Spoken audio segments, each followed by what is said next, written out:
Mein Glück. Niemand, der mir ein Zeitschriftenabo verkauft, mich meinem spirituellen Selbst näher bringen will und keine Rechnung. Es war unser freundlicher Paketbote, der mit Houdini verwandt ist, denn er verschwindet immer im Nichts. Aber er hat was zum Testen dagelassen. Wir haben hier 3 Teile von ArmVR. Heute wird nicht im Labor gemessen und nichts in eine künstliche Rangliste gepresst. Heute ist Basteltag. Auspacken, anbauen, wirklich benutzen und danach ehrlich sagen, wie sich das Ganze für mich anfühlt. Vorher noch zur wichtigen Transparenz. ArmVR hat mir die Sachen zum Ausprobieren kostenlos zur Verfügung gestellt. Es gibt keine erwartete oder erlangte Meinung. Das Ganze ist kein Labortest, sondern mein Praxiseindruck. So, jetzt machen wir aber erstmal Platz, um uns mal genau anzuschauen, was wir denn alles haben. Konkret geht es um das BS1 Battery Headstrap mit BP1 Akku und Stirnlüfter, das magnetische FC4M Facecover und die Silikon-Handschlaufen für die Quest 3 Controller bzw. alles auch für Quest 3S. Damit der Umbau einen sauberen Ausgangspunkt hat, habe ich meinen BoboVR S3 Pro extra abgebaut und das Original Quest 3 Kopfband wieder montiert. Das Originalband ist hier also nur die sichtbare Werkseinstellung, zumindest äußerlich. Im Alltag nutze ich normalerweise das BoboVR. Das sage ich so deutlich, damit später niemand denkt, ich hätte monatelang mit diesem Stoffband gekämpft. Eine kurze BoboVR-Einordnung gibt es beim Headstrap, aber kein echtes Duell. Entscheidend ist heute, wie sich das ArmVR-Setup bei meinem normalen Nutzung schlägt. Beim Auspacken wird die Rollenverteilung schnell klar. Der Headstrap soll Gewicht verteilen, zusätzlich Strom liefern und mit Luft an der Stirn helfen. Verpackung und Ersteindruck sind ordentlich. Aber die Wahrheit beginnt wie immer erst dann, wenn man versucht, alles zusammenzubauen, ohne das, was übrig bleibt oder explodiert, implodiert oder sonst was. Beim Headstrap haben wir 1, 2, 3, 4 Teile. Das ist überschaubar und sollte ich hinbekommen. Das FC4M ersetzt den Gesichtsrahmen und lässt sich magnetisch lösen zum schnellen Wechseln oder Reinigen. Beim Facecover haben wir 1, 2 Teile. Auch hier wirkt erstmal alles ordentlich, wobei sich das Facecover zum Vorgängermodell nur durch die Magnetsätze unterscheidet. Das andere Modell verlinke ich euch mal da oben. Controller-Clips sollen die Hände sichern, ohne der Bedienung im Wege zu stehen.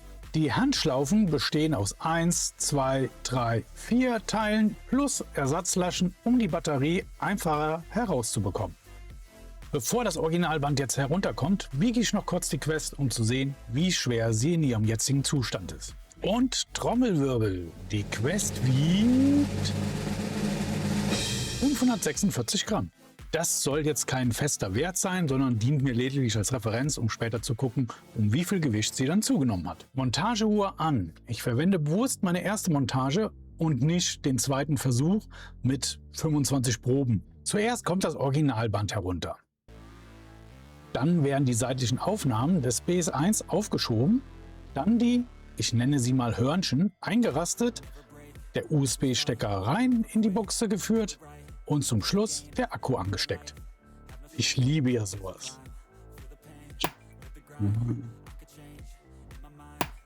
Super.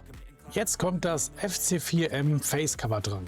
FC4M steht wahrscheinlich für Facecover for Magnetic. Ich habe keine Ahnung.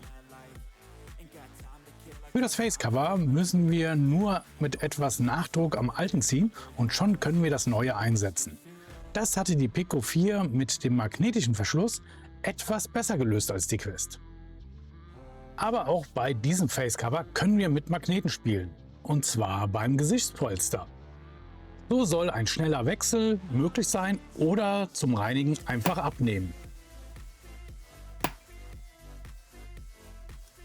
Habe ich schon erwähnt, dass ich sowas liebe. Zum Schluss kommen die Handschleifen dran. Auch hier stoppen wir die Uhr und wir schauen mal, wie schnell es geht. Hier müssen wir nämlich ein bisschen mehr machen. Zuerst die alten Kappen ab von den Controllern, dann die Batterien raus. Anschließend die neuen Verschlussklappen drauf mit der Öffnung in der Mitte, werden genauso eingesteckt wie die alten. Und anschließend kommen dann die Batterien wieder rein und wir klemmen diese Lasche dahinter. Wenn wir das dann für links und rechts gemacht haben, können wir das Ganze wieder einfädeln. Also praktisch den Nippel durch die Lasche ziehen. Dann nochmal alles ein bisschen zurechtdrücken und schon fertig. Mit knapp 2 Minuten brauchen wir fast so lange wie für das Headstrap, aber es sind ja auch mehr Teile. Erstellen kann man sie dann hier über den Riemen, groß und klein machen, so dass es für jede Handfläche eigentlich passt. Gucken wir einmal mal kurz, wie viel es dann jetzt auf die Waage bringt im Vergleich zum Original. Also richten wir das ein bisschen aus, dass man es gut sehen kann. So. Das müsste doch passen. Okay, also wir haben 949 ohne Akku und jetzt kommt das Entscheidende. Wie viel wiegt es insgesamt? Da kommen wir knapp auf 1122. Und um einen guten Referenzwert zu haben, machen wir das Ganze auch noch mal gerade mit dem Bobo S3, wie das im Zusammenbau wiegt. Auch da gucken wir mal, dass wir das so hinkriegen, dass die Anzeige angezeigt wird. Ja, wunderbar. Und der ist fertig und jetzt legen wir auch noch den Original-Akku dazu. 1046. Im Gegensatz zu der Quest haben wir jetzt knapp 500 Gramm mehr Gewicht drauf. Und zwar beim Bobo und 576 mehr beim AMVR.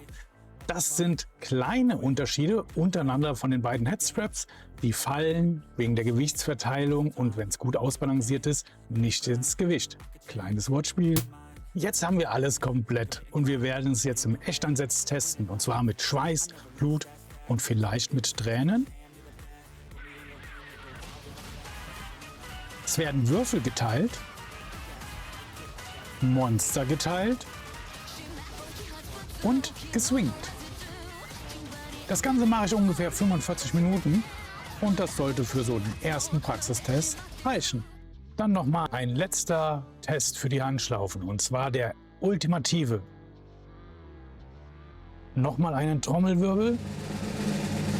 Ja, sie halten in der Hand.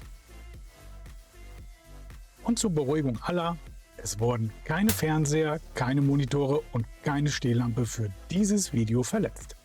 Den Lüfter dürfen wir natürlich nicht vergessen, beziehungsweise wie laut ist der Lüfter? Hört selbst, so hört er sich auf höchster Stufe beim BS1 an. Und so beim Bobo.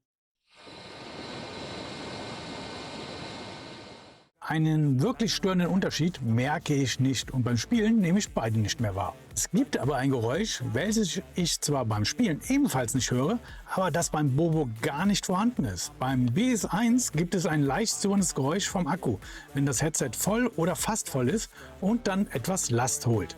Mich hat es nicht gestört, gehört aber erwähnt. Ich schätze mal von irgendeiner surrenden Spule. Jetzt, wo wir alles zusammen haben, mein Eindruck und Fazit. Fangen wir mit dem Headstrap an. Bei mir sitzt es gut. Das Gewicht verteilt sich gut auf Vorder- und hintere Hälfte des Kopfes. Ich hatte zuerst gedacht, dass das fehlende Polster am Hinterkopf störend sein könnte, aber davon habe ich nichts gemerkt. Nett ist, dass man diese Hörnchen in Höhen verstellen kann und nicht wie beim Bobo sogar ganz rausnehmen kann. Der Lüfter macht einen Luftzug, aber erst wenn ich ihn abschalte, merke ich, dass er gekühlt hat. Das ist bei mir aber beim Bobo genauso. Also ein nice to have im Sommer. Der Akku hat laut Hersteller 8000 mAh, sollte also je nach Spiel und Beanspruchung so circa 2 bis 3 Stunden obendrauf geben. Nach meinen 45 Minuten Spiel hat er noch circa 75 bis 80% gehabt. Bobo hat da etwas mehr, die haben nämlich 10.000 mAh, aber das ist jetzt kein Riesensprung. Also kurzum, AMVR hat da schon was ganz Nettes gezaubert. Und wenn ich bisher nichts Ähnliches habe, kann ich es definitiv empfehlen. Habe ich allerdings eine S Pro, würde ich nicht wechseln.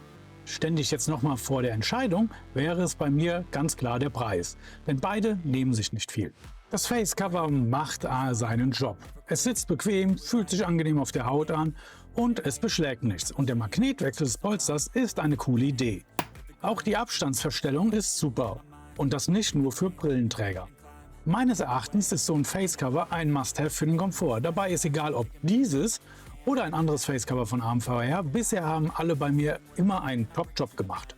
Die Handschlaufen sind auch so ein Komfort-Must-Have-Ding für mich. Sie sitzen gut, halten die Controller da, wo sie hingehören und verhindern so manchen Unfall. Klare Empfehlung. In der Beschreibung habe ich alle Artikel mit Affiliate-Link hinterlegt und bei Amazon spart ihr über den beigefügten Code 15%. Direkt bei AMVR mit dem Code SOSHIROVR gibt es 10% auf alle Artikel. Zusätzlich ist auch nochmal alles auf neon-gaming.de unter Hardware Deals zu finden. Schreibt doch mal in die Kommentare, wie euer Eindruck so ist und ob ihr schon ein alternatives Headstrap, Facecover oder Handschlaufen für die Controller habt. Wenn euch das Video gefallen hat, seid doch so nett und hinterlasst ein Like und um nichts zu verpassen, Abo dalassen und die Glocke aktivieren. Ich sage vielen Dank fürs Schauen und ciao ciao! I just do that's fact and I don't feel no shame. It's a mood you lack, I go crazy. Nah, but I ain't lazy. Track after track, I work on this shit daily. Pass me the jack, right as fuel, got me hazy. About to unpack all these shit I've been chasing. I've got visions in my head, like memories after death. To be a legend instead of something you can forget.